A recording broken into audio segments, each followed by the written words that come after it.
저희가 이제 제가 중앙대학교에 있는데요. 저희고 연구소가 독일 정부에서 지원한 연구소예요. 독일 정부에서. 그러니까 독일 정부에서 1990년부터 연구소들을 지정해서 지원하기 시작했어요. 그래서 90년에 이제 통일이 되잖아요. 독일이.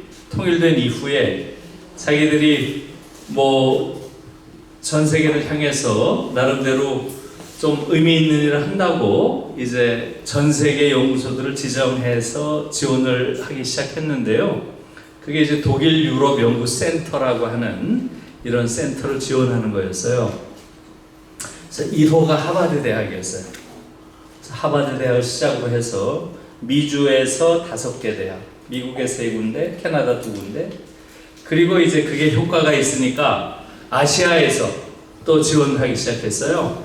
그래서 아시아에서 1호는 동경대였어요. 동경대에 이제 독일 유럽 연구 센터라는 게 생겼고, 2호가 베이징이에요. 그리고 이제 3호를 지정을 하려고 한국에서 그런 센터를 지정해서 지원하겠다 이렇게 하니까 인도에서 항의를 했어요. 인도에서. 왜 다 동북아만 아시아냐? 인도가 큰 나라이기도 하고, 세 번째는 인도를 지원해라 이래가지고 조금 이제 내부에 분란이 있었고 결국은 한국을 지원하기로 한 거예요. 그런데 아무튼 동경대, 베이징대가 됐는데 한국에서는 중앙대가 된 거예요. 그게. 그러니까 공모를 해요. 공모를 했는데 아무튼 중앙대가 돼서 사실은 조금 모양이 안 맞는 것이요. 그걸 봐서는 서울대가 되리라고 일반적으로 생각을 했는데 그렇게 안 됐고요. 그래서 이제 그렇게 3개 대학이 저는 돌아가면서 앞으로 향후 우리가 살고 있는 이 동북아에서 가장 중요한 것은 동북아 평화다. 그러니까 저는 저희 세대가 할 수 있는 가장 중요한 일 중에 하나가 동북아에서 더 이상 전쟁은 안 된다 라고 하는 것을 분명히 하는 거라고 생각이 들어요. 그래서 만약에 동북아에서 긴장이 생긴다면 또 전쟁터는 한반도가 될 가능성이 많아요. 더 이상, 그러니까 저희 세대의 가장 중요한 것은 통일이 아니고 더 이상 전쟁은 안 된다. 이거보다 더 중요한 것은 없다고 생각이 들어요. 그래서 그건 이제 제가 좀 제안을 해가지고 동경대, 베이징대랑 저희 중앙대랑 해서 동북아 독일 유럽 연구 센터 학회를 만들자 이렇게 해서 세 군데서 돌아가면서 1년에 한 번씩 학회를 합니다. 그래서 이런 거예요. 동북아가 결국은 이제 새로운 시대의 가장 중요한 21세기의 세계의 중심이 될 것이다. 이렇게 많은 미래학자들이 전망을 했는데 실제로 우리 동북아는 지금 전혀 그렇지 못하잖아요. 오히려 긴장만 굉장히 깊은 이런 상황이 됐는데 그 이유가 뭐겠어요? 그래서 그 이유를 저는 3가지다 이렇게 나름대로 좀 쉽게 이해할 수 있게 제가 정식화해서 좀 만든 게 일본의 과거, 한반도의 현재, 중국의 미래 때문이다. 동북아가 올바른 평화 공동체가 되지 못하는 이유가 일본의 과거는 여러분 다 아시겠죠? 일본의 과거 청산이 안 돼 있잖아요. 이게 이제 동북아에서는 모든 나라의 장애 요소가 되는 거예요. 일본이란 나라는 또 나름대로 상당히 훌륭한 점이 많은 나라인데 동북아의 어느 나라도 일본을 존중하지 않아요. 도덕적 권위를 완전히 잃어버린 나라예요. 일본이라는 나라는. 어느 나라도 일본을 존경하지 않아요. 그것은 과거에 대해서 정직하게 사과하지 않기 때문에 과거가 일본에 말하자면 발목을 잡고 있는 거죠. 그 다음에 한반도의 현재라는 건 여러분들이 다 금방 이렇게 예상하실 수 있는 거죠. 동북아에서 한반도는 완전히 이게 분단이 돼서 그야말로 물리적으로 소통을 완전히 차단하고 있는 그런 지대가 되어버렸잖아요. 네? 분단이라고 하는 문제겠죠. 그 다음에 중국의 미래라는 건 뭐겠어요? 미래 중국에 대한 공포. 미래 중국이 패권 국가가 될 것이다. 패권주의로 나갈 것이다. 여기에 대한 모든 주변 국가들의 공포가 있어요. 제가 지지난주에 베이징 대학에서, 올해는 베이징 대학에서 해서 지지난주에 갔다 왔는데 정말 위험해요. 중국은 이미 패권 국가가 돼 있다는 느낌이 들더라고요. 정말 놀랐어요. 굉장히 위험합니다, 지금 중국이. 그래서 베이징 대학을 들어가는데도 대학 문 앞에 경찰이 4명이 지키고 서가지고 전부 신분증을 보고 온 천지에 CCTV가 있어가지고 중국의 방송을 CCTV라고 하잖아요. Central China TV라고. 그걸 중국에선 이중적인 의미로 쓴대요. 이게 중국이라는 나라는 CCTV의 나라다 하는 게 중국의 공영방송, 이 CCTV일 뿐만 아니라 온 천지에 CCTV가 달려있어요. 그러니까 완전히 감시사회. 그러니까 조지 오웰의 1984년이 그야말로 구현된 사회다. 이렇게 많은 사람들이 이야기를 해요. 그래서 아무튼 중국은 지금 제가 받은 인상으로는 민주적으로 개혁할 가능성은 점점 더 없어지고 중국의 변화는 점진적인 민주화가 아니라 많은 사람들이, 저도 그렇게 생각하는데요, 중국은 폭발할 것이다. 폭발. 개혁되는 게 아니라 폭발할 가능성이 많아요. 내부 갈등이 점진적으로 해결되는 게 아니라 축적되기 때문에 어느 순간 이게 폭발할 것이다. 이런 추측들을 많이 하는데 저도 강하게 그런 느낌을 받았어요. 그리고 이 패권 가능성 굉장히 높아질 거예요. 굉장히. 그래서 또 하나 제가 인상적으로 본 것은, 저희가 토요일, 일요일 이틀에 걸쳐서 심포지움을 했는데 토요일, 일요일 내내 베이징대가 어마어마하게 크잖아요. 그 캠퍼스에 버글버글해. 그 활기에 또 한 번 놀랐어요. 토요일, 일요일 주말에 한국 대학에서 어떻게 그렇게 학생들이 있겠습니까? 걔들은 토요일, 일요일까지도 세미나하고 뭐하고 어마어마한 그 폭발적인 열기. 네? 그러니까 그 사회가 지금 어마어마한 속도로 세계 최강국으로 가고 있구나.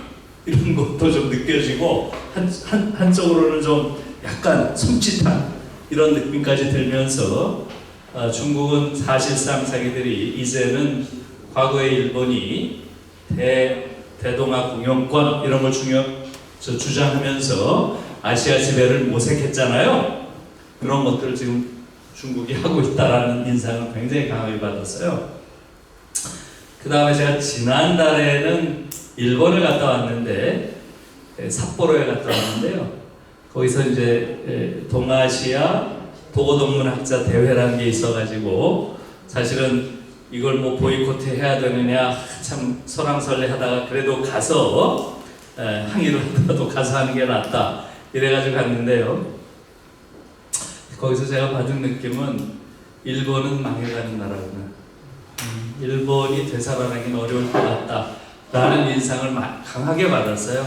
그리고 지금 아베라고 하는 일본 총리의 저 모습이라는 게 망해가는 일본을 끌고 가는 그런 모습으로 느껴졌고요. 그건 자세히 말씀드릴 건 없고, 아무튼 일본의 방송이나 뭐 NHK나 후지 TV나 이런 걸 보면 정말 일본이란 나라는 다시 회생할 가능성이 없겠구나 이런 느낌 많이 가졌어요. 또 다른 한편으론 이 삿포로란 지역이 한국 관광객이 엄청 많은 곳이래요, 원래. 그런데 제가 거의 일주일 있었어요. 그 4일을 그 심포지움을 했기 때문에 이틀은 이제 뭐 돌아오는 과정에 하루 정도는 거기 여행 가고 했는데, 일주일 있는 동안에 한국말을 한마디도 못 들었어요. 삿포로라는 데가 그렇게 관광지로 한국인들이 많이 오는 곳이라는데 한마디도 못 들었어요. 야, 한국인들의 애국심이 이렇게 되는구나. 일본의 과거, 한반도의 현재, 중국의 미래라고 했잖아요. 다시 말하면 과거 청산이 안 된 것, 그 그 다음에 분단 문제, 그 다음에 미래 패권에 대한 공포, 이 세 가지죠. 이 세 가지 문제를 동시에 푼 나라가 딱 하나 있는 거죠. 전 세계에 딱 하나죠. 어디겠어요? 독일이 이 세 가지 문제를 푼 거예요. 과거 청산을 아주 잘했고 통일도 비교적 잘한 거죠. 그 다음에 유럽인들이 가지고 있는 패권에 대한 공포, 이것을 제대로 풀어낸 게 독일이었다. 그래서 사실은 독일 연구를 통해서 우리 동북아 지역도 과거 청산 문제, 그 다음에 통일 문제, 그 다음에 패권주의를 불식시키는 이 문제를 어떻게 풀 것인가, 이렇게 봐야 된다 하는 말씀이에요. 자, 아무튼 지금 동북아 문제가 이제 지금 그런 상황이라는 것이고요. 그래서 상당히 동북아가 위험하다. 지금의 상황으로 봐서는 동북아가 평화 쪽으로 가는 게 아니라 동북아가 오히려 상당히 분단으로 가고 있고, 이것이 민족주의의 충돌이라는 방식으로 아주 위험하게 전개될 가능성이 있어요. 그래서 잘 풀어야 됩니다. 이 문제들을 어떻게 풀어낼지, 이런 걸 좀 같이 통일 문제와 관련 지어서 생각했으면 좋겠어요. 통일 문제와 관련해서 좀 말씀을 드릴게요. 저는 이제 개인적으로 최근에 우리 문재인 대통령에 대해서 정말 실망이 아주 너무나 큰 실망을 가지고 있어요. 지금 한반도의 이 통일 문제는 완전히 망쳐놓고 있어요. 작년까지만 해도 우리가 굉장히 희망적이었잖아요. 근데 이 정부가 아무것도 안 해요. 정말 놀라워요. 김정은과 트럼프가 이 문제를 풀겠어요? 여러분, 결국은 우리가 움직여서 새로운 상황을 만들어서 이들을 끌고 가는 방식밖에 없어요. 그런데 끊임없이 조정자, 중재자, 운전자, 지금은 촉진자, 완전히 빠져있어요. 항상 우리가 당사자죠. 어떻게 조정자예요? 우리의 문제지. 그리고 지금 북이나 미국이란 나라가 도대체 정상적인 국가냔 말이에요. 지금 미국이라는 나라는 저희 정상적인 국가예요. 트럼프를 둘러싸고 벌어지고 있는 여러 가지 일들을 여러분들이 보시잖아요. 일단 트럼프란 인물 자체부터 너무나 많은 문제를 가지고 있는 인물인 거죠. 재작년에 뉴욕타임즈에서 아주 서평을 잘 썼고, 그야말로 가장 많이 팔린 책이 바로 트럼프에 관련된 책이죠. 그게 바로 도널드 트럼프라고 하는 위험한 사례라는 책이에요. 도널드 트럼프라고 하는 위험한 사례. 우리나라에 번역이 됐어요. 작년에 번역됐죠. 이 책을 쓴 사람은 한국계 미국인이에요. 여의사 밴디 리라고 하는 여의사가 이 책을 썼죠. 예일대학교 정신의학과 교수예요. 밴디 리와 주로 예일대, 하버드대 정신의학과 교수 20명이 쓴 거예요. 대상은 뭐예요? 트럼프의 정신상태에 대한 정신의학적 진단을 하는 거죠. 그 결론은 뭐예요? 미친놈이라는 거예요. 결론은. 그것을 정신의학적으로 의학자들이 과학적으로 분석을 한 거예요. 그 책이 미국에서도 베스트셀러였고 지금 한국에도 번역되어 있어요. 이건 정말 미국이라는 체제니까 이런 일이 벌어질 수 있는 거예요. 이건 민주주의, 미국 민주주의에 거의 막장을 보여주는 그런 상황이고, 우리의 경우는 어때요? 그런 미국에게 군 통수권을 지금 맡겨놓고 있어요. 어떻게 보면 미치광이의 손에 5천만 민족 혹은 7,500만 민족의, 끝까지 하면 8천만 민족의 생명을 지금 맡겨두고 있다. 이렇게 말해도 과언이 아니에요. 끔찍한 일이죠. 그게 지금 우리의 상황이에요. 그런 상황에서 지금 문재인 정부가 취하는 태도는 너무나 한가해요. 너무나. 이 문제가 얼마나 심각한 문제인지에 대한 진지함이 너무도 결여되어 있어요. 제가 보기에는. 그리고 무슨 촉진자니 운전자니 중개자니 이런 말을 하면서 마치 제3자 이야기를 하는 것처럼 이야기하는 게 너무나 터무니가 없어요. 그래서 제가 칼럼을 통해서 한 5번 정도 쓴 것 같아요. 이 통일 문제 관련해서. 문재인 대통령에게 여러 번 촉구를 했어요. 우리가 당사자고 문재인 대통령만이 어떻게 보면 한반도의 새로운 상황을 창출할 수 있는 유일한 인물이다. 그것을 김정은이나 트럼프가 주는 게 아니다.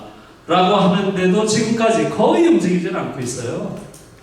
그러다 보니까 지금 북에서도 여러 가지 평화 제스처를 하고 교류를 하겠다고 금강산, 개성공단 이런 걸 이야기하고 있지만 전혀 움직이지 못하고 있는 거예요. 그래서 제가 지난번 그 칼럼에서 그런 얘기를 했어요. 결국은 우리가 이렇게까지 아주 무기력하고 그야말로 글로벌 호구라는 말이 돌잖아요. 글로벌 호구. 네? 라는 소리를 들을 정도까지 그 얘기는 어디서 나왔어요? 지난번에 한 3주, 4주 전이죠? 3, 4주는 더 됐네요. 한 2-3달 됐네요. 트럼프가 유세 현장에서 뭐라 그랬어요?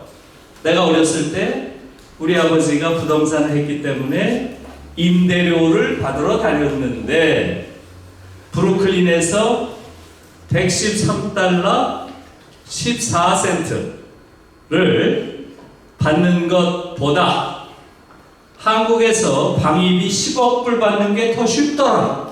이거 유세 현장에서 이야기를 한 거예요. 얼마나 한국을 우습게 알았으면 혹은 이 정부를 우습게 알았으면 저는 113달러라고만 얘기했으면 봐주려고 그랬어요. 14센트가 뭐예요?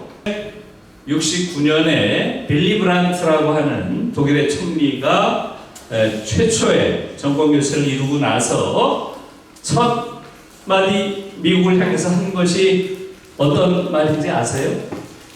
나는 패전국 독일의 총리가 아니다.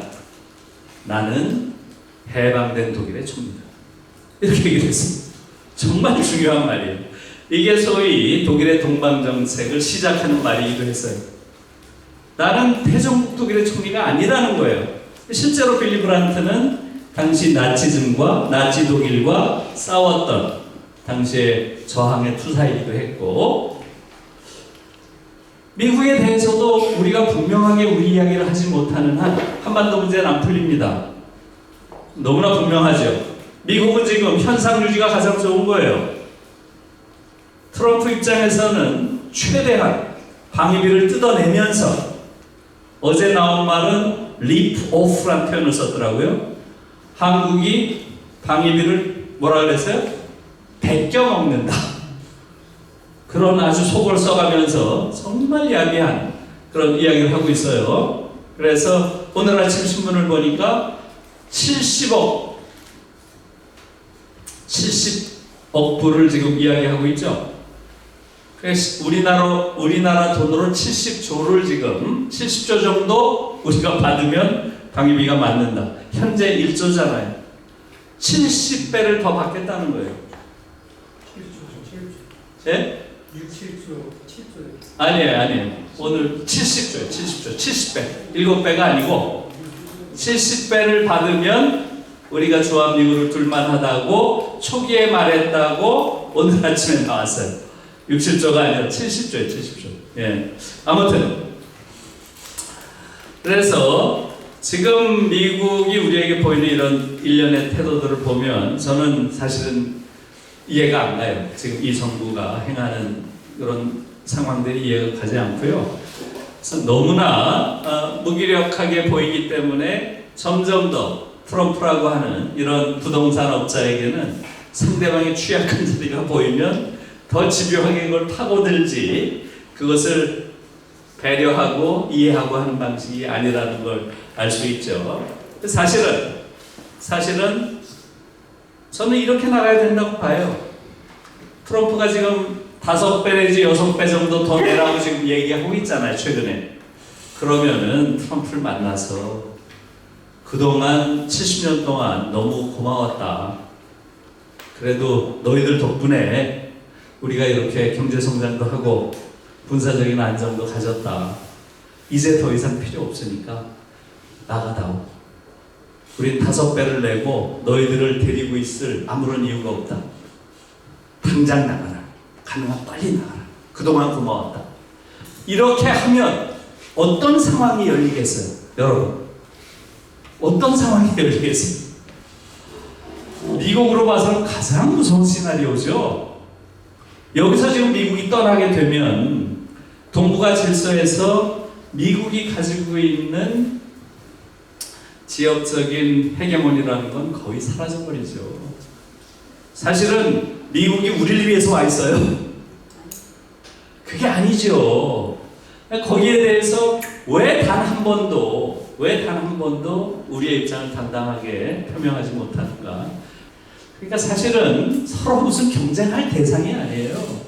우리가 너무나 많은 걸 가지고 있고 그걸 어떤 방식으로 활용해서 북이라고 하는 이상한 시스템을 우리가 끌고 가느냐 이것인데, 지금까지도 남한 정부는 소위 민주개혁정부라는 정부조차도 과거의 냉전과 반공의 관행에 그대로 빠져가지고 과거와 똑같은 생각을 가지고 있어요. 한 발짝도 앞으로 못 나가고 있어요. 이게 가장 큰 문제라고 생각이 듭니다. 그래서 문재인 정부가 처음에 들어와서 대북 정책과 관련해서는 저는 비교적 옳은 방향을 잡았다고 생각해요. 뭐 지금도 그 틀에서는 변화가 있는 건 아니죠. 문재인 정부의 지금 통일과 관련된 정책은 뭐예요? 평화가 통일보다 우선한다는 거예요. 이건 제대로 잡은 정책이에요. 평화가 통일보다 우선한다. 이것은 이전의 어떤 정권과도 다른 새로운 정책이죠. 우리나라 대통령 중에서 평화가 더 중요하고 평화를 위해서는 통일을 포기할 수도 있다라는 걸 천명한 최초의 대통령이에요. 저는 문재인 대통령이 그걸 분명하게 표명하지 않아서 제가 문재인 대통령의 말을 그대로 따서 뭐 아주 그냥 약간 구어체로 그렇게 말을 해서 사람들이 그걸 강하게 각인받지 못했어요. 이런 식으로 얘기를 했어요. 우리가 따로 살든 혹은 같이 살든 평화롭게 같이 번영해야 된다. 이런 식으로 얘기를 했어요. 다시 말하면 따로 살든 같이 살든 이 얘기가 뭐예요? 우리에게 제일 중요한 것은 평화예요. 우선 평화 체제는 빨리 이루어져야 됩니다. 빨리. 그리고 통일은 사실은 천천히 이루어져야 된다는 게 제 생각이에요. 그리고 그것은 반드시 해야 될 지상명령은 아니에요. 남북이 어떻게 하나가 될 것인가 하는 그 부분에 있어서는 최대한 유연해도 된다고 저는 생각해요. 그러니까 남북이 하나가 되는 방식은 크게 보면 3가지 정도가 있겠죠. 첫 번째는 양국체제론이에요. 양국체제론. 그냥 외국과 외국으로 사는 거예요. 외국과 외국. 독일과 오스트리아처럼. 독일, 오스트리아는 같은 게르만족이지만 완전히 그냥 외국과 외국이에요. 대사관 서로 교환하고 서로 전혀 별개의 나라로 존재하는 거죠. 뭐 그런 방식도 생각해 볼 수 있다고 생각해요, 저는. 두 번째는 동서독 관계처럼 사는 거죠. 그것은 서로 국가로서 인정은 하지만 외국과 외국은 아니다 라는 형태예요. 좀 애매하죠. 서로 국가로서 인정은 하지만 우리 둘의 관계는 외국과 외국의 관계는 아니다. 그렇기 때문에 대사관을 교환하지 않았어요. 동서독은 상주 대표부라고 하는, 외국이 아니니까 서로 다른 국가지만 외국은 아니다. 이것을 정치학에서는 국가연합이라고 부르는 거죠. 국가연합, 컨페더레이션이라고 부르는 그 형태였죠. 우리도 그 형태로 갈 수도 있어요. 느슨한 형태의 통일이 되겠죠. 그렇게 되면 그 다음에 마지막으로 연방제 통일도 가능하겠죠. 그것은 이제 완전한 통일이에요. 페더레이션. 하나의 국가가 되는 거죠. 그 세 가지 단계 중에서 어떤 것을 반드시 이뤄야 된다 이렇게 고집할 필요는 저는 없다고 생각해요. 남북이 처해 있는 그 상황에 잘 가장 적합한 형태를 취하면 되리라고 생각해요. 그러나 평화의 문제는 이것은 시급해요. 빨리 평화의 문제가 이루어져야 됩니다. 이 통일의 문제가 기본적으로 저 휴전선에 있는 그런 문제라고 생각하지 않아요. 이 분단이라고 하는 상황이 한국 사회를 아주 기형적인 그런 사회로, 또 한국이라는 국가를 아주 전 세계에서 유례가 없는 예외적인 국가로 만들었고, 한국인을 인성 구조가 아주 왜곡되어 있는 그런 권위주의적 성격의 인간으로 만들었다고 봐요. 다시 말하면 우리를 규정하는 외적 조건으로서의 국가 체제, 사회 체제, 내 안에 있는 것으로서의 인성 구조, 한국인의 성격 구조, 이 전체를 왜곡시키는 요인이라고 생각이 들어요.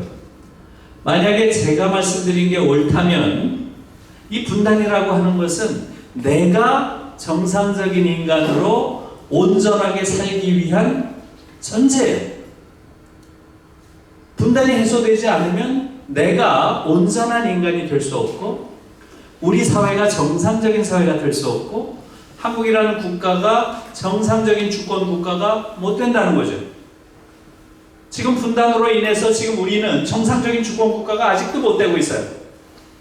전 세계에서 이렇게 잘 사는 나라, 11번째로 잘 사는 나라, 전 세계에서 민주주의를 이렇게 잘하는 나라가 됐음에도 불구하고 아직도 정상적인 주권 국가가 가져야 할 군사적인 독립을 아직도 이루지 못한 정말 이상한 나라가 된 거고, 한국 사회라고 하는 이 사회는 세계가 보편적으로 가지고 있는 정상적인 정치 구조를 못 가지고 있어요. 이게 이제 오늘 제가 집중적으로 드릴 말씀이에요. 우리는 상당히 정상적인 정치 구조를 가지고 있다고 생각하지만 그렇지 못하다는 거고요. 한국인들은 아주 독특한 유형의 권위주의적 성격을 거의 대부분이 내면하고 있어요. 이런 세 가지가 전부 다 분단이라고 하는 특수한 상황, 한국인이 정상적인 인간으로 살고 한국 사회가 정상적인 사회가 되고 한국이란 대한민국이라는 국가가 정상적인 국가가 되기 위해서는 분단이 해소돼야 돼요. 그런 의미에서 중요하다고 하는 말씀을 오늘 이제 어떤 맥락에서 그렇게 생각하는지를 주로 말씀드리고자 합니다. 자, 지금 우리를 좀 객관적으로 본다면 우리가 어떤 나라인가요? 한국이라는 나라는 엄청난 나라예요. 정말 제가 조금 전에 일본이랑 중국이랑 갔다 오면서 여러 가지 느꼈다고 했지만 정말 괜찮은 나라예요, 한국이. 아시아에서 가장 멋진 나라라고 해도 과언이 아니에요. 지금 중국이나 일본은 우리와 비교해보면 한참 떨어지는 나라예요. 특히 정치 민주화 관련해서 그래요. 한국은 지금 세계에서 가장 민주적인 정치 시스템을 가진 나라예요. 그래서 제가 그 얘기를 몇 달 전에 그 칼럼에다 쓴 적이 있는데요. 스웨덴에 있는 민주주의 다양성 연구소라고 하는 유명한, 아주 국제적으로 인정받는 그런 연구소인데, 거기서 지난 10년간, 그러니까 2008년에서 2018년까지 민주주의가 어떤 발전을 겪었는지를 종합적으로 진단해서 1위부터 178위까지 쭉 178개 국가를 순위를 정해놨어요. 178위가 어디겠어요? 우선 178위 민주주의와 관련해서, 네, 그건 뭐 다 예상한 대로예요. 북한이 178위예요. 더 이상 뭐 말할 필요가 없죠. 저기 뭐 민주주의와는 거의 관계가 없는 나라가 지금 된 거죠. 3대 세습을 하고. 그 다음에 중국도 확 떨어져서, 지난번보다 더 많이 떨어져서 거의 맨 바닥이에요. 그렇죠. 지금 시진핑이 하는 짓은 새로운 황제국가 만드는 거예요. 민주주의가 완전히 퇴행하고 있죠, 중국도. 그런 와중에 한국이 사실상 거의 1위입니다. 정말 놀랐어요. 미국, 일본, 독일, 프랑스, 영국 여기까지 쉽게 하죠. 그 다음에 또 하나가 어디겠어요? 이태리. 그 다음에 한국이 재작년에 30, 50클럽에 들어간 거예요. 이렇게 7나라가 그야말로 가장 강대국이다 이렇게 얘기해도 과언이 아니에요. 인구가 5천만 이상이고 1인당 국민소득이 3만 불 이상 돼요. 정말 대단한 거죠. 엄청난 경제성장을 이뤘고 그 안에서 민주화도 이룬 거예요. 그런데 이 7나라 중에서 한국 민주주의가 1등이에요. 1등. 우리 바로 밑에 있는 게 영국, 그 바로 밑에 있는 게 이태리, 그 밑에 있는 게 독일이에요. 그리고 단계가 2단계로 이렇게 나뉘어지면서 그 밑에 있는 게 프랑스예요. 그리고 그 밑에 미국이 있어요. 그리고 그 밑에 일본이 있습니다. 이건 다 금방 이해할 수가 있는 것들이에요. 이게 아까 말씀드린 대로 10년간의 추이를 이야기했다 그랬죠. 그러니까 쭉 어떤 식으로 이게 변해왔는지가 있어요. 얼마 전까지, 한 5년 전까지는 미국이 굉장히 위에 있었어요. 그때 미국은 누구의 미국이에요? 오바마의 미국입니다. 이때 미국이 거의 최정상에 있었어요. 네? 그런데 트럼프의 미국으로 오면서 쫙 떨어진 겁니다. 미국이. 그 다음에 한국은 5년 전만 해도 한국은 저 아래 떨어져 있었어요. 말하자면 그 당시 박근혜 정부 시절의 한국 민주주의죠. 저 아래 떨어져 있다가 확 올라가는 거예요. 그래서 미국과 한국이 완전히 이렇게 바뀐 거예요. 이해하셨죠? 이 추이를 보여준 거니까.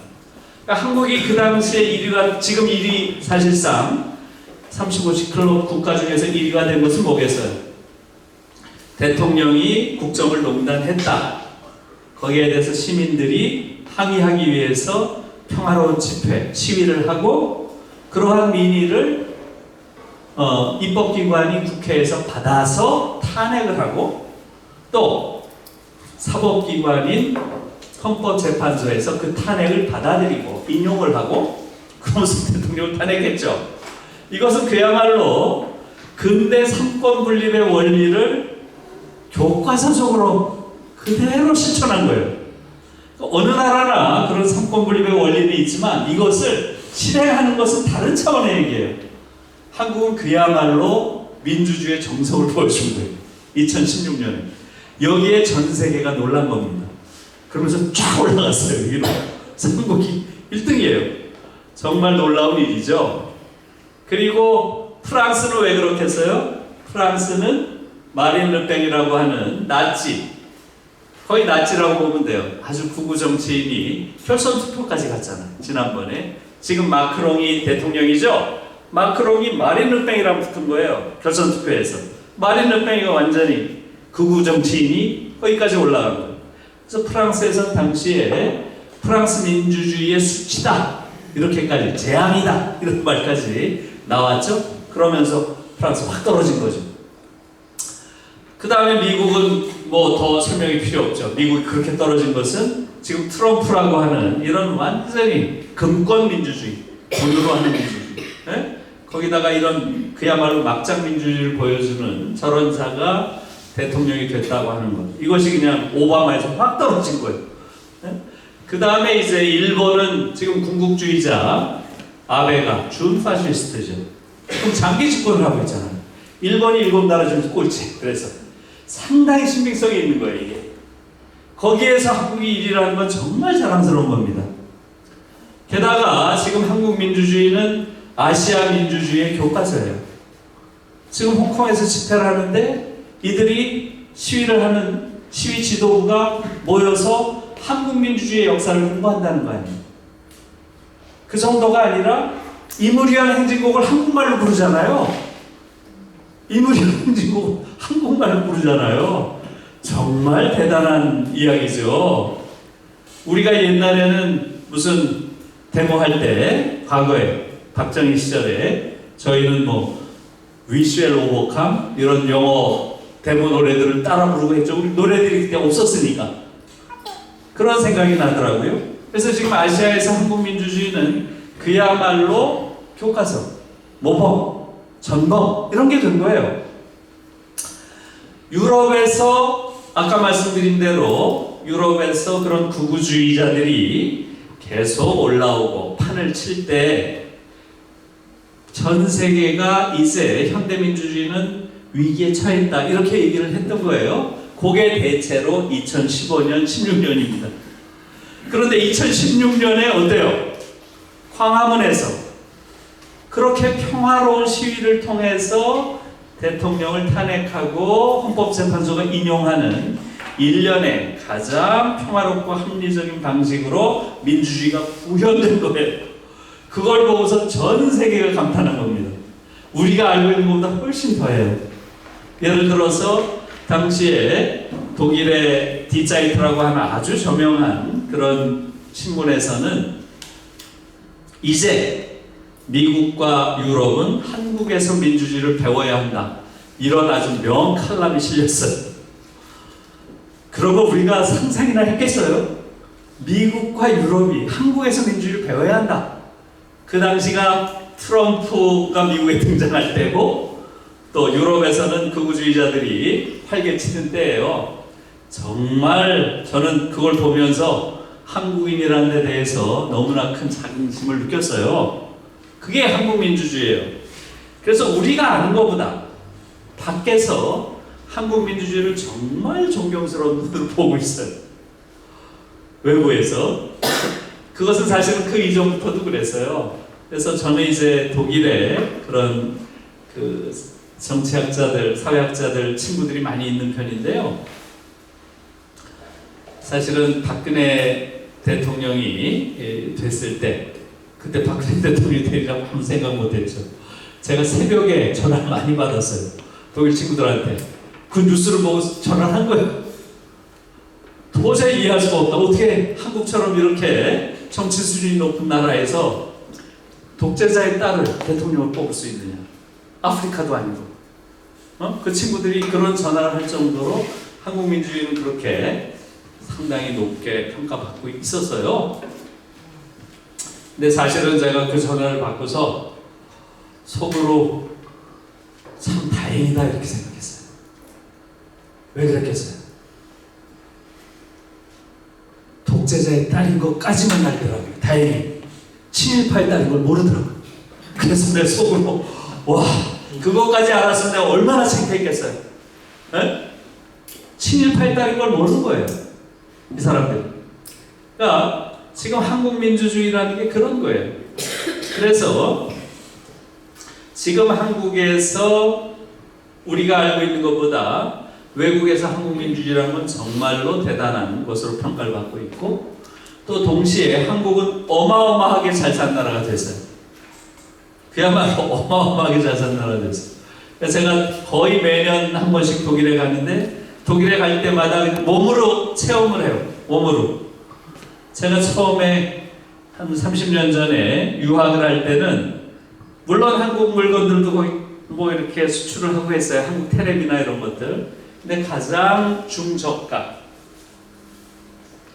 대부분 다 중저가 물건들이었어요. 근데 최근에는 거의 뭐 독일도 마찬가지예요. 독일에서도 현대, 기아 이런 차들이 굉장히 많이 달려요. 그 아우토반이라고 하죠. 고속도로에 나가보면 내가 보기에 적어도 10% 정도. 그건 놀라운 거예요. 독일이라는 나라가 차의 나라잖아요. 거기에 그렇게 많은 차들을 수출을 하는 거예요. 그리고 또 하나 놀라운 것은 일본 차가 거의 사라졌어요. 일본 차가 있는 자리에 옛날에는 도요타, 혼다가 많았거든요. 싹 사라졌어요. 그 자리에 한국인들이 가 있어요. 그리고 한국의 그런 휴대폰들 이건 뭐 최고 고가품들이고 유럽의 거의 모든 곳에서 거의 90% 이상이 여러분들이 호텔에 가보면 다 한국 텔레비. 텔레비는 거의 90% 이상이에요. 한국이란 나라가 경제적으로 엄청나게 성장한 것에 분명합니다. 놀라운 거죠. 아시아에서 우리처럼 이런 아주 획기적인 민주화의 진전을 거두고 또 경제 성장도 거둔 나라가 없다는 거죠. 여기에 대해서 뭐 우리가 그야말로 자부심을 가져도 됩니다. 그런데 또 다른 측면이 있어요. 어떤 거죠? 전 세계에서 가장 자살률이 높은 나라예요. 지금 16년째 세계 1위입니다. OECD 1위예요. 사실은 정확하게 말하면 작년에 처음으로 2위를 했죠. 작년에 처음으로 2위를 했어요. 왜 그래요? 리투아니아라고 하는 쬐끄만 인구 100만 된 나라가 들어왔는데 걔들은 우리보다 더 많이 자살하나 봐요. 걔들 덕에 2위를 한 거예요. 근데 올해 다시 1위를 회복했습니다. 큰 차이로 회복했어요. 또 세계 1위입니다. 그런데 사실은 제가 좀 화가 나는 게 정부에서 요번에 자살률 1위라는 걸 다시 발표하면서 분석한 게 있어요. 혹시 여러분들 중에 본 분 있어요? 이유를 뭐라고 대고 있어요? 올해 자살률이 이렇게 또 높아진 걸 뭐라고 정부에서 얘기를 하고 있어요? 그러니까 이 정부가 정말 화나게 하는 정부예요. 유명인들의 자살이 많아서 모방 자살이 많았다는 거예요. 사태에 대한 정확한 이해가 있어야 그걸 해결할 거 아니에요. 정부에서 사태를 보는 관점이 그렇게 아니한 거예요. 모방 자살이 늘었다는 거예요. 그래서 이렇게 자살률이 높아졌다? 그런가요? 한국에서의 자살은 90%가 사회적 타살입니다. 한국에서 과연 젊은 베르테르처럼 실연의 아픔 때문에 자살한 자가 몇 명 되겠어요? 한국에서 키에르케고르의 죽음에 이르는 병을 읽고 삶에 대한 그야말로 실존적 절망감을 느껴서 자살한 자가 몇 명 되겠어요? 한국에서의 자살이라는 것은 사회적 공궁에 몰려서 사회적 낭떠러지에서 떨어진 거예요. 그걸 받아줄 사회적 안전망도 없어요. 안전망도. 그러니까 그냥 곤두박질 쳐서 죽는 거예요. 노인 자살률이 세계 1위입니다. 이건 압도적으로 1위예요. 어떤 지표에 따르면 거의 10배예요. 노인 자살률. 왜 그렇게 했어요? 노인 빈곤율이 가장 높기 때문에 그럴 거예요. 노인 빈곤율도 계속 세계 1위입니다. 노인 빈곤율은 대체로 50 내지 52% 아니에요. 지금. 노인분들 2분 중에 1분이 빈곤 상태예요. 독일이 2.4예요. 대체로 100분 중에 2분 정도가 빈곤 상태입니다. 제일 낮은 게 네덜란드가 2.4더라고요. 100분 중에 1분 정도가 빈곤 상태. 그러니까 한국 노인들이 가장 빈곤 상태가 심한 거죠. 그러니까 그렇게 많은 자살이 있는 것이고, 청년 자살률이 굉장히 높습니다. 청년 자살률은 청년 사망률의 계속 1위죠. 그러니까 삶을 시작하기도 전에 스스로 목숨 끊는 거예요. 그리고 그 자살의 원인은 뭐겠어요? 주로 노인 자살률은 빈곤이라면 청년 자살률은 주로 스트레스예요. 스트레스와 정신질환. 그 얘기는 뭐예요? 살인적인, 그야말로 살인적인, 말 그대로 살인적인 경쟁 속에 내몰리는 거예요. 청년들이. 거기 못 버티고 스스로 목숨 끊는 겁니다. 네? 그러니까 살인적인 경쟁이란 말이 그냥 일종의 레토릭이 아니에요. 수사가 아니에요. 실제로 살인적인 거예요. 사람들을 죽이는, 죽음으로 내모는. 그게 가장 큰 자살의 원인입니다.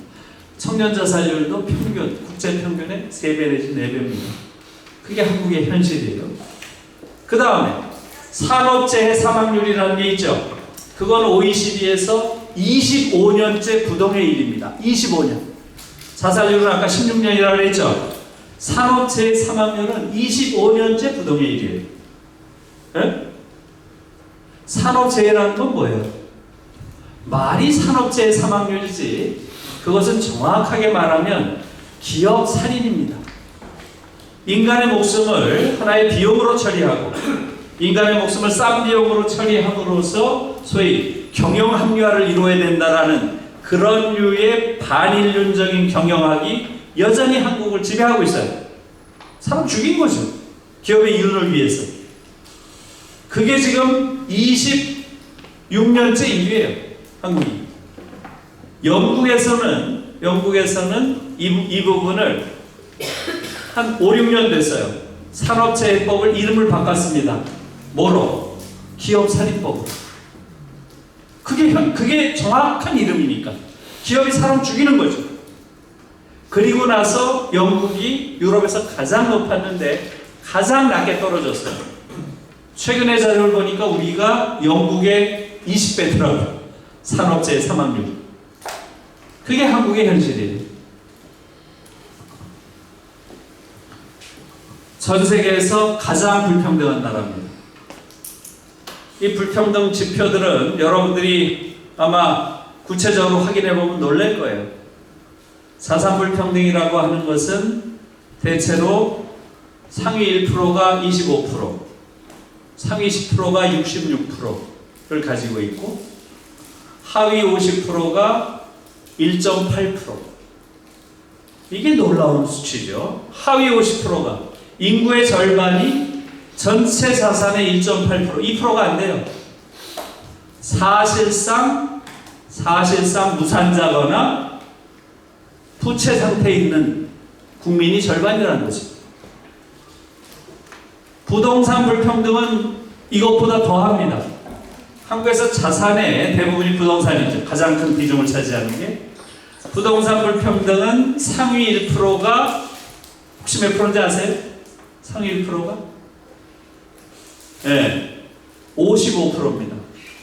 1%가 55% 가지고 있어요. 상위 10%가 몇 프로 가지고 있을 것 같아요? 상위 10%가 전체 부동산 면적의 97.6%를 가지고 있습니다. 97.6%. 사실상 98%예요. 반올림하면. 네? 그러니까 나머지 90%가 2% 가지고 있는 거예요. 상상할 수 없는 불평등이죠. 여러분들이 안 믿기죠? 부동산 불평등은 자산 불평등도 자산 불평등 치면 대체로 나와요. 부동산 불평등은 이강국 교수가 부동산 불평등 집중적으로 많이 했어요. 리츠메이칸 대학에 이강국 교수 치면 나옵니다. 이렇게 되니까 정태인 교수 같은 분은 한국은 전 세계에서 가장 불평등한 나라가 아니다라고 얘기를 하고 있어요. 자본주의 역사 300년 동안 이렇게 불평등한 공동체는 없었다. 끔찍한 말이죠. 자본주의 역사상 이렇게 불평등한 공동체는 없었다는 거예요. 그게 지금 한국 사회의 현실입니다. 전 세계에서 노동시간이 가장 긴 나라입니다. 대체로 독일에 비해서 1000시간 내지 700시간 더 일합니다. 독일이 1300시간, 한국은 2000시간에서 2300시간. 통계를 보면 1000시간에서 700시간 더 일해요. 거의 5개월 정도 더 일합니다. 사실은 5개월보다 더 일할 거예요. 주말에도 집에 가서 또 일하니까. 그렇지 않으면 잘리고. 그래요. 그게 우리의 현실이에요. 그 정도가 아닙니다. 이런 부정적인 지표가 너무나 많아요. OECD 내에서 소위 사회관계 지표라는 게 있더라고요. 사회관계 지표.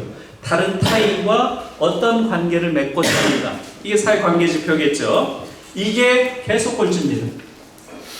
다시 말하면 내가 어려움에 처했을 때 나를 도와줄 타인, 이웃이 있는가 이걸 묻는데 한국 사람은 거의 없어요. 타인에 대한 신뢰도 꼴찌입니다. 타인을 신뢰한다 13%밖에 되질 않아요. 13%. 불신한다는 게 66%. 아무도 믿을 수 없는 거예요. 그게 한국 사회예요. 그래서 여러분 바로 이 두 가지 측면의 일종의 모순에 대해서 생각할 필요가 있다는 거예요. 제가 늘 제일 강조하는 게 그거예요. 정치민주화도 이루고 경제 성장도 이뤘어요. 둘 다 이뤘잖아요. 우리가 원하는 것을. 그런데 우리의 삶은 더 나아지는 게 아니라 점점 더 살 수 없는 곳이 돼가는 거예요. 모든 지표가 한국이라는 사회는 지옥으로 가고 있다는 걸 보여주고 있어요. 놀랍죠? 그리고 그건 지표만이 아니죠. 우리가 일상적으로 느끼고 있죠. 왜 그렇겠어요?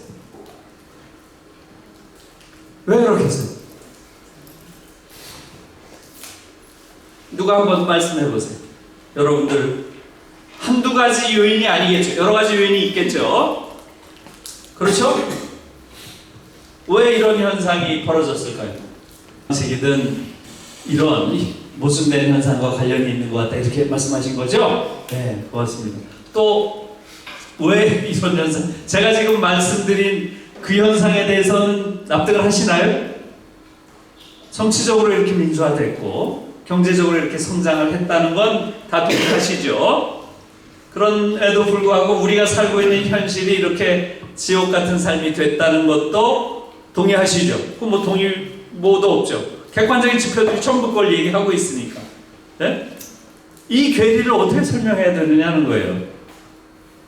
저는 박정희 때 대학을 다녔는데 저희 때는 이렇게 생각했어요. 저 군인이 독재를 하고 또 이 재벌들이랑 손잡고 나라를 유린하기 때문에 이렇구나. 민주화가 되면 좋은 나라가 되겠지.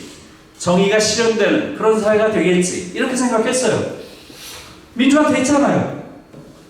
지금 아시아에서 이렇게 민주적인 나라 없다고 다들 전 세계가 부러워하잖아요.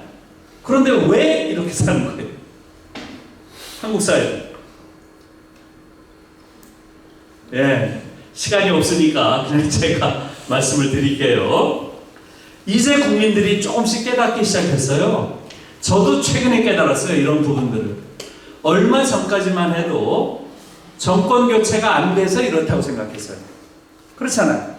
한국 사회 기득권이 이미 60년 이상 계속 권력을 누려오는데 그 기득권이 교체된 적이 없어서 한국 사회가 이렇게 됐구나. 이렇게 생각했어요.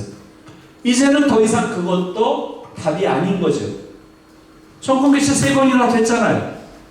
김대중 정부, 노무현 정부, 문재인 정부 또 됐잖아요. 더 나아졌어요? 더 나아졌어요? 더 나빠졌어요? 어떤 면에서 더 나빠진 부분도 많아요. 우리의 구체적인 삶에 있어서는. 그래요, 안 그래요? 왜 그러냐는 것이 이제 정권 교체 문제가 아니라는 거죠. 이제 국민들이 조금씩 예감하기 시작했어요. 뭘? 아, 이건 정권의 문제가 아니구나. 구조적인 문제구나.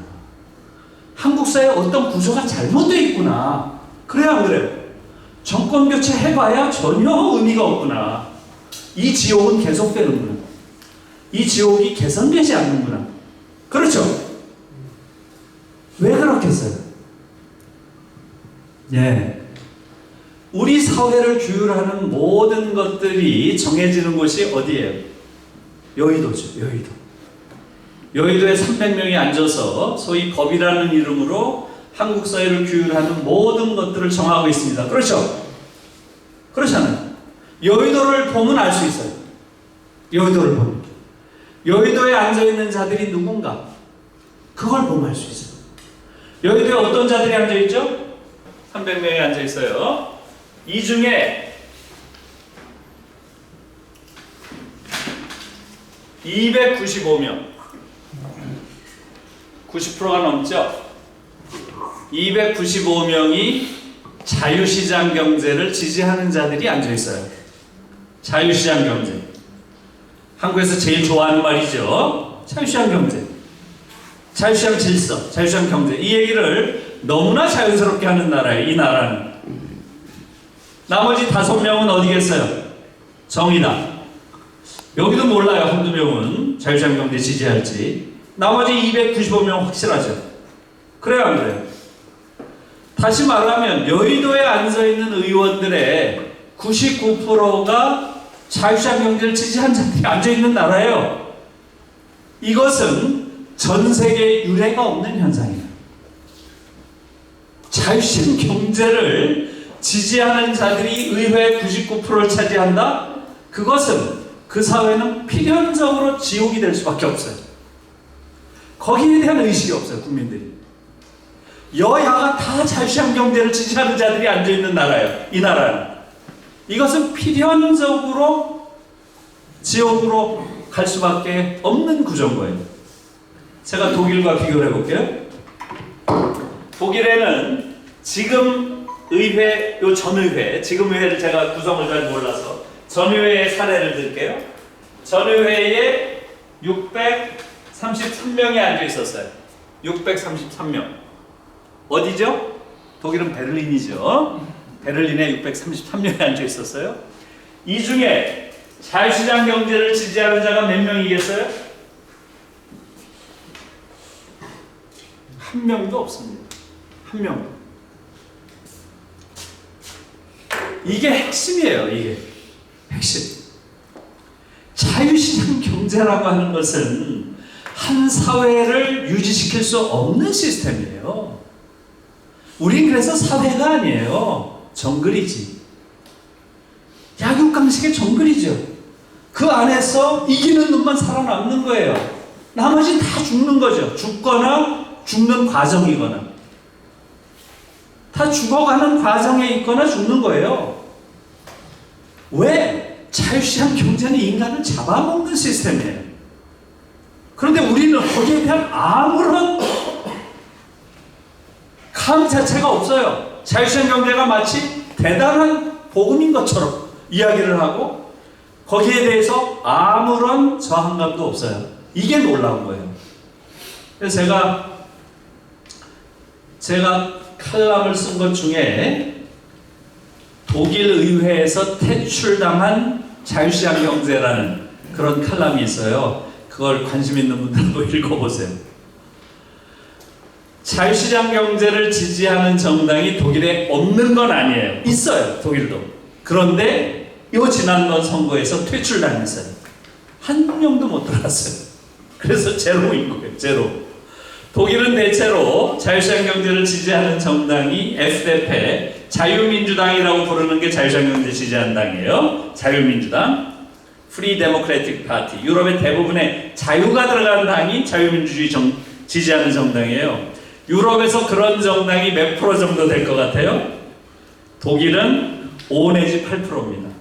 5 내지 8%, 맥시멈 10%예요. 10%를 넘는 적은 거의 없어요.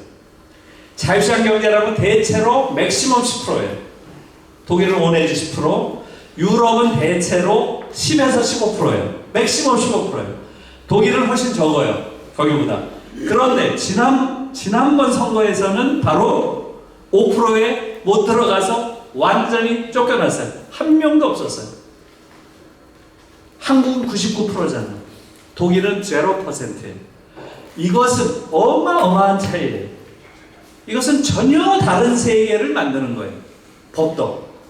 생각해 보세요. 독일의 경우는 그럼 누가 있어요? 저 자리에? 여러분들이 지금 알고 있는 기독교 민주당, 크리스천 데모크래틱 유니언이라고 하는, 여러분 지금 독일 총리가 여성이죠? 앙겔라 메르켈, 그죠? 독일에서 가장 보수적인 정당의 총리죠. 앙겔라 메르켈. 어때요? 메르켈은 기독교 민주당이에요. 보수당이에요. 이 보수당에서 주장하는 게 뭐죠? 소셜 마켓 이코노미. 사회적 시장 경제. 프리 마켓 이코노미가 아니에요. 자유시장 경제가 아니에요. 시장 경제는 좋다 이거예요. 시장 경제는 좋지만 프리한 시장 경제는 안 된다는 거예요. 그게 무슨 얘기예요? 여러분, 지난 20세기에 두 개의 거대한 사회 구성체가 경쟁을 했어요. 그게 뭐겠어요? 자본주의 시장 경제와 사회주의 계획 경제가 경쟁을 했죠. 한 70년을 경쟁했어요. 결국 누가 승리를 했어요? 자본주의 시장 경제가 승리를 했어요. 왜? 자본주의 시장 경제가 인간의 다양한 욕망을 훨씬 더 효과적으로 충족시켜 준다라는 게 역사적으로 실증이 된 거예요. 더 이상 뭐 말이 필요 없어요. 자본주의 시장 경제가 더 효율적이다. 이것은 실증이 된 거죠. 그런데 문제는 자본주의 시장 경제라는 건 효과적이긴 한데 인간을 잡아먹는다는 거예요. 인간을 잡아먹는다.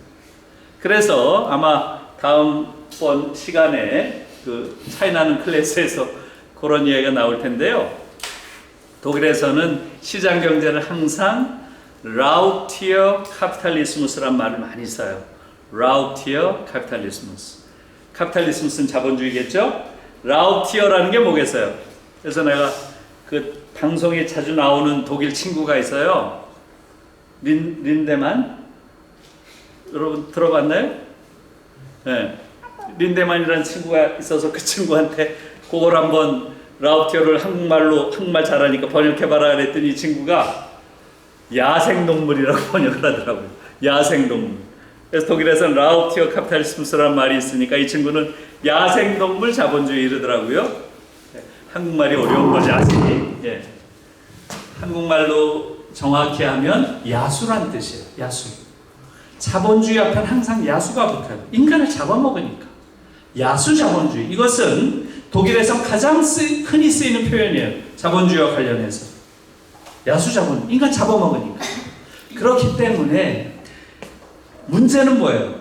자본주의라고 하는 대단히 효과적인 경제 시스템을 활용하되 그걸 내깔려 두면 인간을 잡아먹으니까 인간을 잡아먹지 못하게 그것을 규제를 해야 되는 거죠.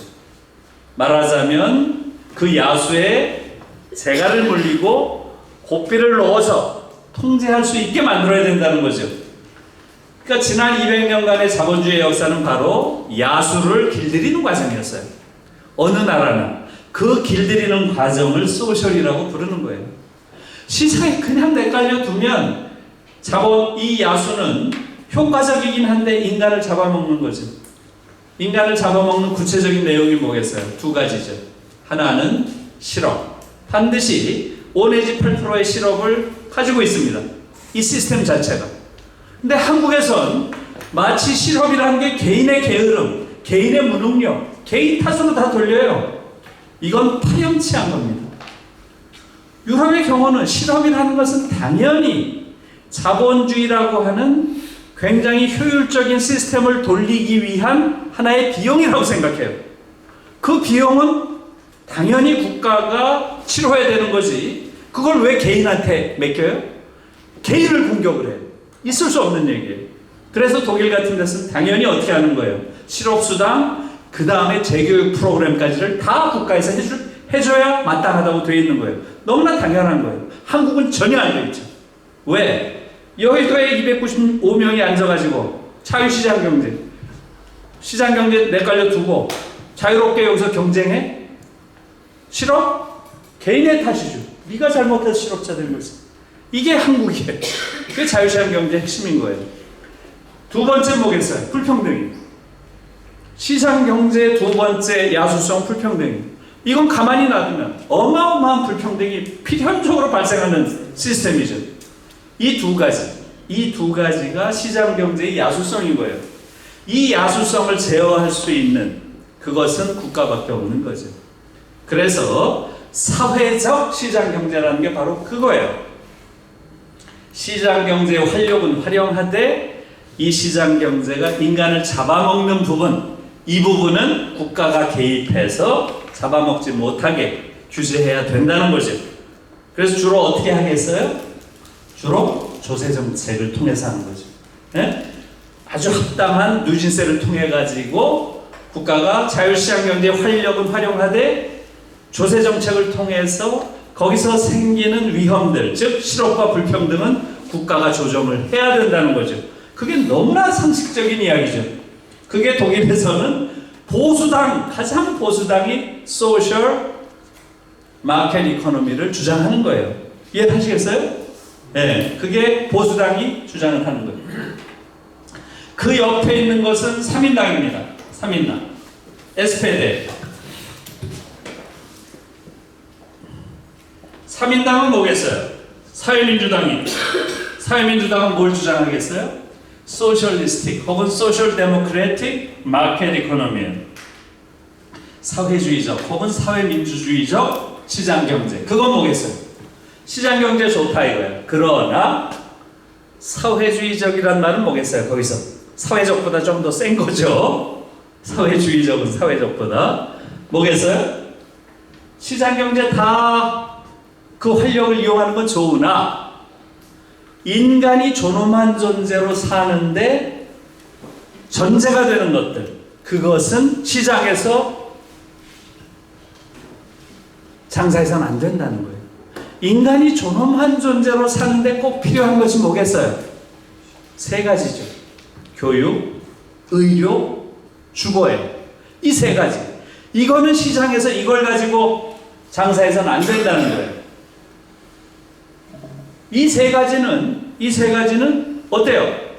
그 사회에 존재하는 모든 사람들이 인간으로서 살아가기 위해서 누려야 돼. 사회적 공공재지. 그걸 가지고 사적 이윤을 탐해서는 안 된다는 거죠. 대학, 예를 들어서 교육, 대학 어때요? 어제 시간에 그 부분을 자세하게 했는데 독일의 경우는 어때요? 여러분 알다시피 학비 없고, 그렇죠? 그 다음에 생활비는 다 줘요. 대학생들 생활비 다 줘야 된다고 이들은 생각을 해요. 왜 그렇겠어요? 우리가 한 사회가 그 사회 구성원 모든 사람들이 다 평등하게 살 수는 없다고 해도, 즉 결과의 평등은 불가능하다고 해도 최소한 그 사회가 정의로운 사회라면 기회는 평등해야 된다는 거예요. 기회 평등의 가장 중요한 것은 교육이죠. 그래서 학비도 없앴고 그 다음에 생활비도 줘요. 지금 독일의 경우는 대학생의 생활비가 100만 원에서 110만 원 정도 매달 줍니다. 네? 그렇게 바로 이런 원리 때문에 그런 거예요. 네? 기본적으로 교육 문제는 당연히 사회에서 책임져야 되는 것이다. 그 다음에 주거도 마찬가지죠. 근데 우리는 주거가 완전히 투기의 대상이잖아요. 그냥 주거가 가장 뜨거운 투기의 대상이 되고 있는 나라고, 교육은 어때요? 87%가 사립대학이에요. 저래서 그런 거예요. 295명이 저러고 앉아있으니까. 교육도 완전히 시장에 맡겨버린 거예요. 전 세계에서 가장 비쌉니다, 한국이. 1인당 국민소득 대비 이렇게 대학 등록금이 비싼 나라 없어요. 1년에 1,000만 원씩 내야 됩니다. 에? 지방에 사는 아이들은 최소한 2,000만 원 이상 들어요. 하숙비가 50만 원이잖아요. 그럼 하숙비만 해도 600만 원이야, 1년에. 나머지 50만 원 가지고 산다 그래도 2,200만 원 들잖아요. 2,200만 원이 적은 돈이에요? 독일 친구들한테 그런 얘기를 하면 경악을 해요. 어떻게 이런 나라가 있을 수가 있냐. 도대체 국가는 왜 존재하는 거냐. 시장만 있으면 되지. 에? 국가가 왜 존재하는 거예요? 독일 아이들은 도저히 이해를 못해요. 어떻게 이런 나라가, 이런 체제가, 독일 친구들은 그런 표현을 해요. 톨러리래. 이런 체제가 어떻게 용인되느냐. 톨러레이트. 국민들은 이런 체제를 어떻게 용납할 수가 있느냐. 우리는 그런 권리에 대한 의식 자체가 없어요. 그래서 이게 정상이라고 생각해요. 우리는 이렇게 사는 게. 그래요, 안 그래요? 네? 87%의 대학이 사립인 나라예요. 전 세계에서 가장 높습니다. 대학도 시장에 맡겨놓은 거예요. 대학도, 고등교육도 시장에서 판매하는 상품이에요. 그런 나라가 어디 있어요, 도대체? 네. 의료도 마찬가지입니다. 그게 독일에서는 소위 3인주의가 내세우는 거죠.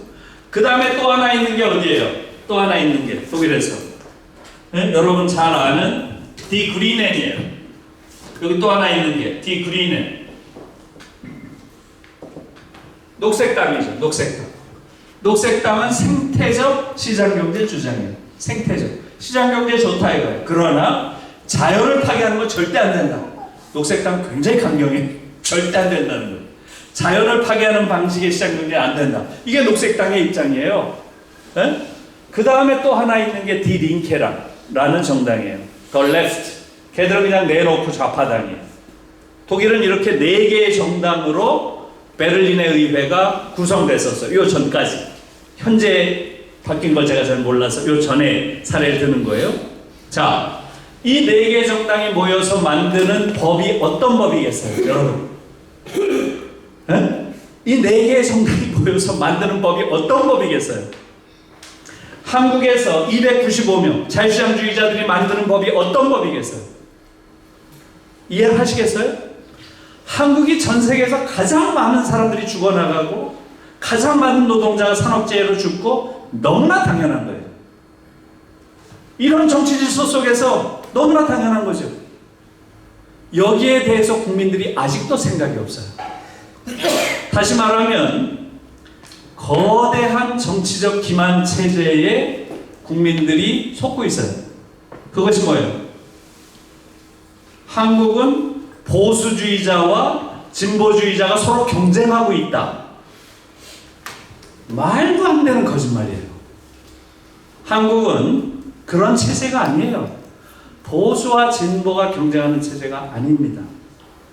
한국은 수구와, 지금 소위 보수라고 불리는 자들은 보수의 얼굴에 먹칠하는 자들이에요. 보수라는 건 결코 나쁜 게 아니에요. 교수라는 건 정말 중요한 정치 세력입니다. 보수가 가장 중시하는 게 뭐예요? 보수가 가장 중시하는 가치가 뭐예요? 바로 공동체. 개인보다 공동체를 우선시하는 게 보수예요. 그래서 독일 보수가 바로 소셜하는 거예요. 소셜 마켓 이코노미. 개인의 자유를 우선시하는 게 자유주의예요. 보수주의라는 건 항상 개인보다는 공동체를 우선시하는 거예요. 근데 우리나라에서 공동체를 우선시하면 빨갱이라고 공격을 하잖아.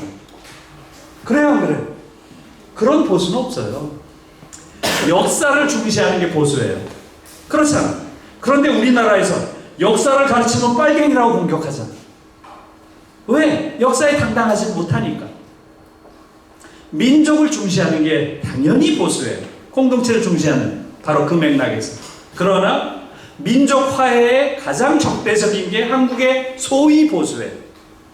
그래요, 안 그래요? 문화적 가치를 중시하는 게 보수예요. 한국에서 가장 반문화적인 집단이 보수 집단이에요. 그러니까 이들은 보수가 아닌 거죠. 그야말로 보수라고 하는 것은 공동체를 중시하고 역사를 존중하고 민족을 중시하고 문화를 존중하는 이런 세력이에요. 네? 그러니까 말하자면 누구예요? 김구 선생 같은 사람이 좋은 보수죠. 그런 분들이 너무나 빨리 돌아가셨어요. 총에 맞아서. 그분이 살아있었으면 아주 좋은 보수의 중심이 됐을 거예요. 그런 분들이 돌아가신 자리에 수구는 뭐예요? 아주 사적인 이익을 위해서 주로 외세와 손을 잡고 기회주의적으로 행동하는 정치 집단을 수구라고 부르는 거예요. 지금 한국에서 보수라고 불리는 자들이 딱 수구의 정의에 딱 맞죠. 그들이 그 자리를 꿰차고 앉아있는 거예요. 그 다음에 지금 문재인 정부가 진보다? 있을 수 없는 얘기죠. 이런 진보가 세상에 어디 있어. 지금 문재인 정부의 교육정책, 복지정책, 재벌정책, 노동정책 한번 보세요. ILO라고 국제노동위원회에서 핵심 협약, 교사의 단결권, 정치참여권, 이건 아주 핵심 협약이에요. 186개 국가 중에서 158개 국가가 들어가 있는 핵심 협약을 요번에도 안 들어갔어요. 지금 몇 년 됐어요, 집권한 지가. 전교조, 지금 5년째 아직도 전교조를 인정 안 하고 있어요.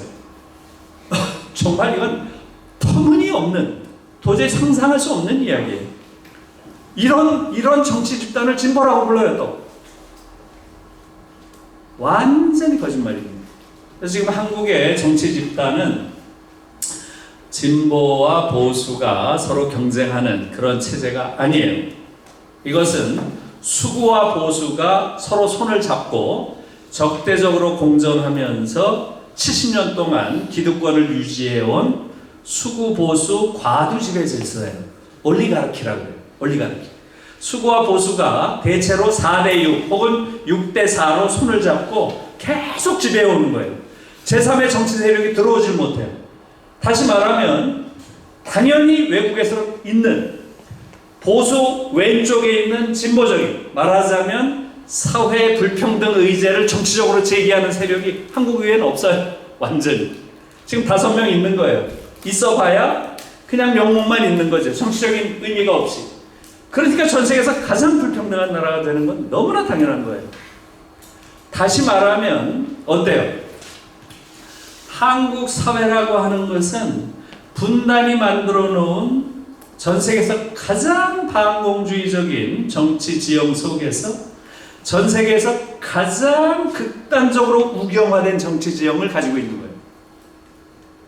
극단적으로 우경화되어 있어요, 한국은. 여러분, 독일은 지금 앙겔라 메르켈이라는 수상이, 여자 수상이 보수당의 수상이잖아요. 앙겔라 메르켈이 한국에 오면 어떻게 될 것 같아요? 앙겔라 메르켈이 지금 가지고 있는 정책 가지고, 자, 예를 들면 대학은 학비 다 없애고 모든 학생에게 다 생활비 줘야 되고, 이게 당연히 보수주의자들의 그런 공동체주의적 관점이에요. 네?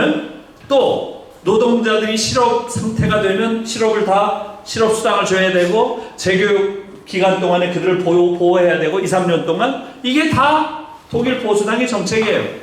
그 정책 가지고 한국에 온다? 어떻게 되겠어요?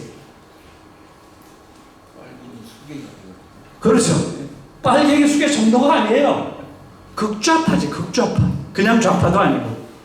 독일에서 가장 보수적인 정당이 한국에 오면 극좌파가 되는 거예요. 그 속에 지금 우리가 있는 거예요. 그러니까 한국의 정치 지형 자체가 너무나 왜곡되어 있기 때문에 이 정치 지형에서 내년에 또 총선하죠. 여러분 누굴 뽑아보세요. 누굴 뽑아봐야 아무런 변화 없습니다. 둘 다 자유시장 경제주의자들이 또 앉아가지고 무슨 차이가 있어요?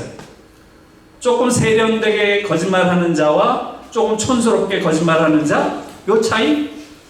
그 정도 차일 거예요, 제가 보기에. 이게 끔찍한 상황이에요. 근데 국민들이 이걸 몰라요, 일단. 이 상황 자체를 몰라요. 이것은 한국이 전 세계에서 가장 반공주의가 강한 나라고, 전 세계에서 가장 친미주의가 강한 나라이기 때문에 그래요. 한국은 전 세계에서 반미주의가 없는 유일한 나라예요. 전 세계에서 반미주의가 이렇게 없는 나라는 없어요. 아주 독특한 그런 예외적인 그런 상황에 한국이라는 나라가 존재하는 것이고, 바로 한국이 이런 예외적인 국가가 된 가장 핵심적인 이유는 뭐겠어요? 바로 분단입니다. 분단.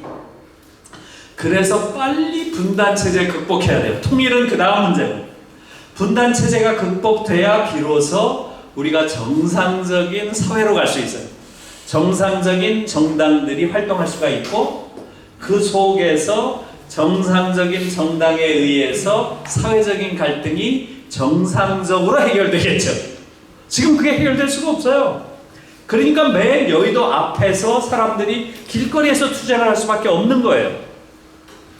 의사당 안에 있는 자들은 다 똑같은 자들이니까, 말하자면. 그래서 지금 살살 끝내야 되죠. 네, 독일 통일 얘기를 너무 못했는데요. 이 부분이 저는 제일 중요한 부분이기 때문에 독일 통일 얘기를 자세히 하는 것보다도 요 이야기를 해야 된다고 제가 생각을 하고 있고, 지금 말씀드린 요 부분은 다음 주 차이나는 클래스라는 데서 또 할 거예요. 이걸 조금 더 여러 가지 사례를 들어서 제가 이야기를 하는데, 아마 이것은 공중파에서 한국의 정치에 대해서 분석을 한 가장 과격한 분석이 될 거예요, 아마도. 그렇죠? 그래서 저는 공중파에서 그런 것들을 다뤄야 된다고 생각을 해요. 안 다루려면 하지 마라 그랬어요. 제가 이런 이야기를 자기 검열을 하면서 안 할 이유는 없다고 생각을 해요. 그리고 지금 한국 사람들이 이런 상황 자체를 몰라요. 지금 민주당의 경우는 민주개혁을 외치지만은 정말 위선적인 정당이에요. 요번에 보세요. 선거법 개정한 거 보세요. 거의 기득권 정당이기 때문에 지금 같은 이런 구조를 유지시켜주는 가장 결정적인 제도적 장치가 뭐예요? 단순 소선거구제예요. 1등 하나 뽑는. 그걸로 지금 70년 동안 지배해온 거 아니에요. 그러니까 선거법 개정이 가장 중요한 거예요. 선거법을 개정하면 얘들의 지배구조가 와야 됩니다. 왜 그렇겠어요? 독일과 같은 선거법을 만들면 바뀝니다, 정치가. 왜 그렇겠어요? 1등 하나를 뽑으니까 어떻게 돼요? 실제로 의회의 대의 구조가 왜곡됩니다. 1등 하나 뽑는다는 건 뭐예요? 지금 대체로 40% 얻으면 당선됩니다. 그리고 투표율이 60%죠. 4, 6이 24. 전체 유권자의 4분의 1만 얻으면 당선돼요. 4분의 3은 어디 갔죠? 4분의 3은 어디 갔어요? 네? 완전히 사표로 없어지잖아요. 우리의 국민들의 대의가 4분의 3이 되지 않는 거예요. 독일은 이렇지 않아요. 모든 표가 의회의 표로 환원이 됩니다. 왜? 정당의 투표라니까. 이해를 하셨어요? 내 표가 사표가 되지 않아요. 내가 던진 표만큼 의회에 들어갑니다. 지금 한국에서 독일과 같은 유형의 선거제도, 소위 연동형 비례대표 선거를 하잖아요. 그러면 불평등 문제를 해결하겠다고 주장하는 정당이 최소한 20% 얻습니다. 불평등 문제를 집중적으로 해결하겠다고 나선 정당이 최소한 20% 얻어요. 그리고 지금 또 하나 중요한 문제가 뭐예요? 서서히 숨쉬고 살 수 없는 세상이 됐다. 한국에서도 녹색당의 중요성이 굉장히 커지고 있어요. 환경 문제를 집중적으로 다루겠다라고 하는 환경정당이 최소한 5%는 얻습니다. 5%면 얼마예요? 15석이에요. 그러면 의회에 들어가서 굉장히 많은 걸 할 수 있어요. 그러나 현재 1등 하나 뽑는 선거에서는 절대 안 되죠. 그래요, 안 그래요? 선거법이 그렇게 중요한 거예요.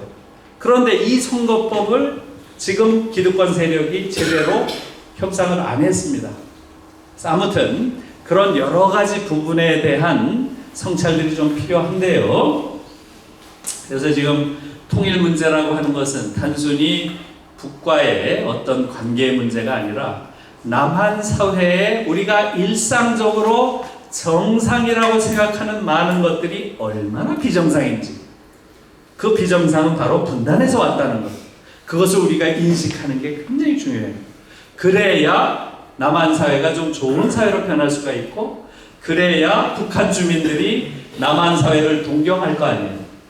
동서독 통일이라는 것은 동독 주민들이 서독 사회를 동경해서 가능했던 거예요. 서독 사회가 인간이 살만한 자본주의거든. 자본주의 사회지만 인간을 잡아먹는 자본주의가 아니에요, 우리처럼.